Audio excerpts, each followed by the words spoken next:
Welcome back. Half of young Americans voted in the 2020 election, one of the biggest turnouts for young people in recent history. Alexa Liaco spoke with students about what they think will keep the momentum going. I vote for my family. I vote for those who can't vote. I vote for my future. The reasons are many, but the goal is the same. To really enact change that can impact many, many lives for years and years to come. A different future, something these young voters know they can build. I want to be a part of that solution. In last year's election, college students Raina Meyer and Hafsa Ahmed spent hundreds of hours mobilizing their community to vote. I was able to interact one-on-one with voters in my community. I door knocked, I phone banked, I text banked. Efforts like theirs across the country worked.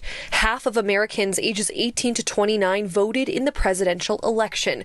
It's one of the highest participation rates since the voting age was lowered to 18 in 1970. A lot of people, when they think of politics, they think, oh, it's too partisan, we're not going to get involved.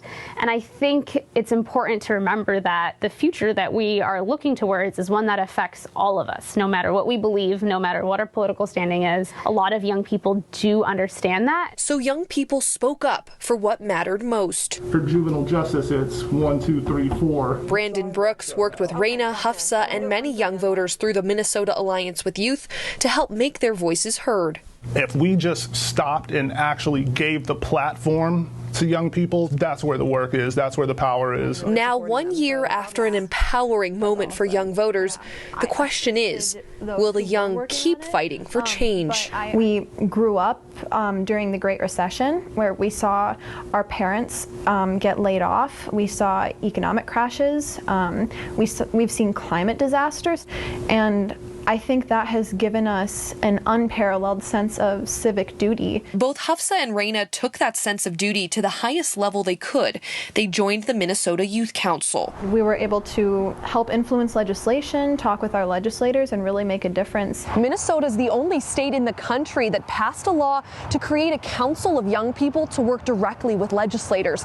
And for the first time this year, that student council got state funding. This past year, it has been kind of a wake-up call for our country in terms of where our democracy stands. But what really gives me hope is my fellow young people. That's why these students are glad their state is funding this platform for young voices. I do think that now more than ever, we are seeing a movement of people and a movement of young people ready and willing to make the sacrifices and do the work to enact a future that we're looking for. And they know that policy change starts with one simple action at the ballot box. I vote for myself. I vote for my community. And I vote for the future. I'm Alexa Liaco reporting.